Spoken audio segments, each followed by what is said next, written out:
महादेव, मेरे गुरु महेश्वर शिव के चरणों में प्रणाम करती हूँ। माँ भवानी जी के चरणों में प्रणाम करती हूँ। इस कलयुग के प्रथम शिव के शिष्य हरिंद्र भैया जी के चरणों में प्रणाम करती हूँ। हम सभी शिव शिष्य परिवार के शक्ति स्वरूप नीलम दीदी के चरणों में प्रणाम करती हूँ। आज आगमन पावन पवित्र धरती देवी कुमारी गुरु बहना के पावन द्वार पर जगत गुरु महेश्वर शिव की गुरु स्वरूप के चर्चा में उपस्थित संपूर्ण गुरु भाई बहनों के चरणों में प्रणाम करती हूँ। मेरा प्रणाम स्वीकार कीजिए।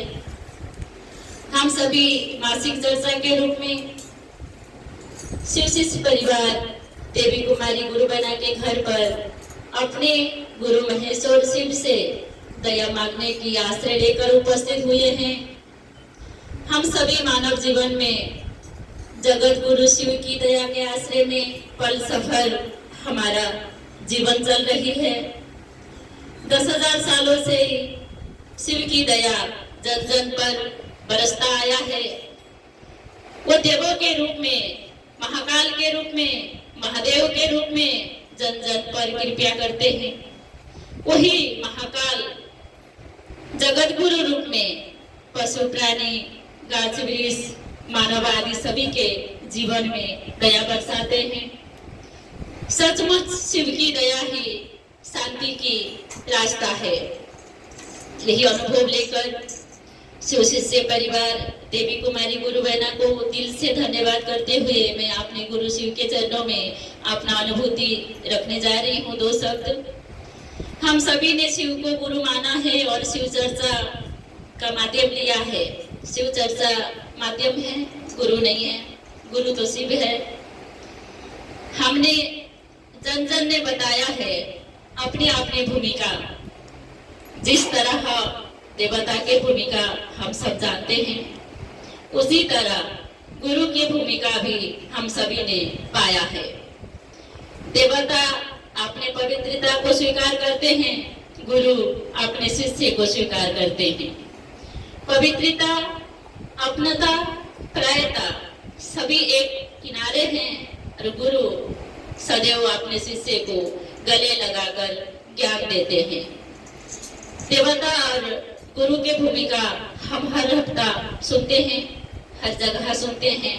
आइए, गुरु शिष्य संबंधित से जुड़ा माता पिता संबंधित 2 बातें हम आप सुनते हैं, समझते हैं।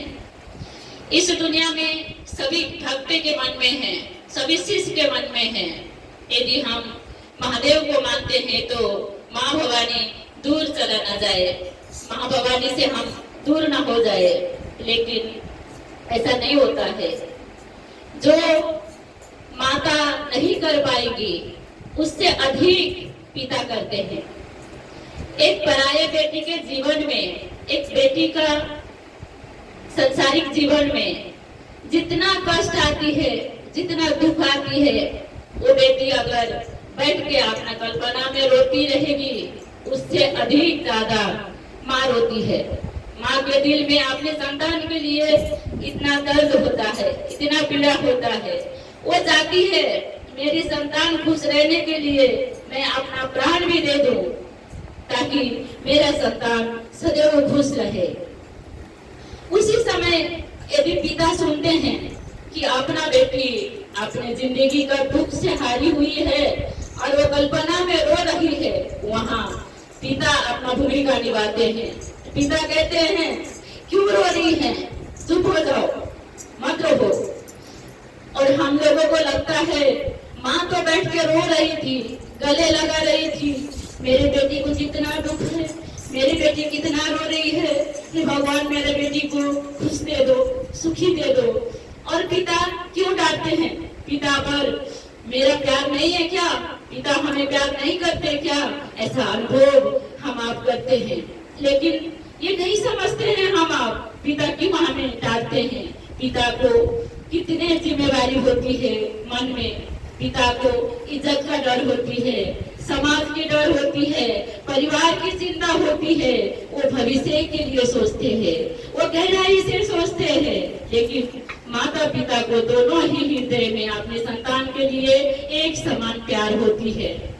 उसी तरह हमारे जगत जननी माँ भवानी हम सभी सब पर गले लगाती है, वो कामनाएं करती है हमारे आपके जीवन में सब धर्म हो, सही मार्ग हो, हम आप सदैव सुख शांति रहे।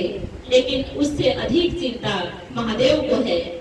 महादेव रूठा बोलते होंगे, महादेव डांटते होंगे, लेकिन महादेव के हृदय में हमारी आपकी पीढ़ियों की चिंता है, जीवन की चिंता है, संसार की चिंता है।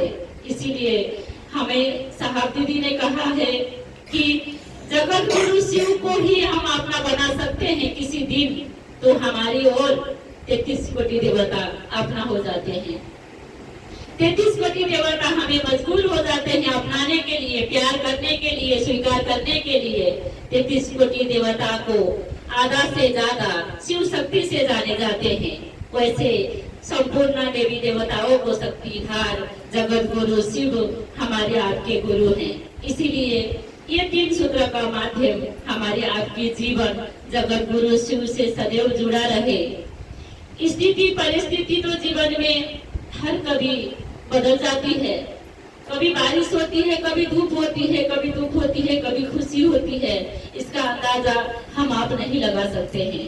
ये नियति का खेल है, ये धरती का नियम है, जहाँ पर बार बार शिव से हरिद्रानंद ने हम सभी को समझाए हैं कि यहाँ स्वयं शिव भी आएंगे तो भी इन्हें यहाँ के कानून को तोड़ना नहीं है।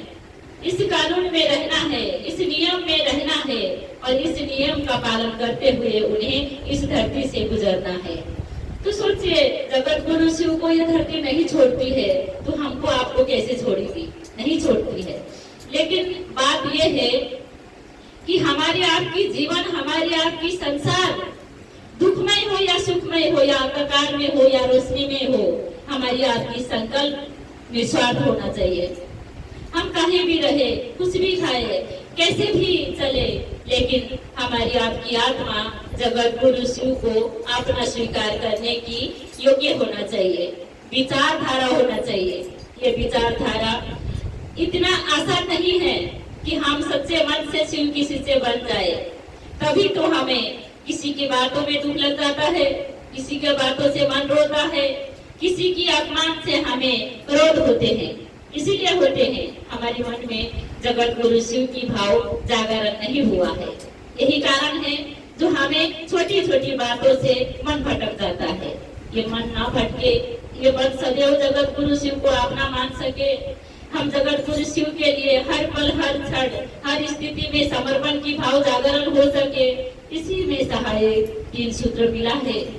हम सभी हर स्थिति में, हर हाल में रहकर अपने गुरु शिव को ये 3 सूत्र के माध्यम भाव समर्पण कर सकते हैं, जिसमें पहले सूत्र अपने गुरु शिव से दया मांगना है मन ही मन कि हे शिव, आप मेरे गुरु हैं, मैं आपका शिष्य हूँ, मुझसे से पर दया कीजिए महादेव।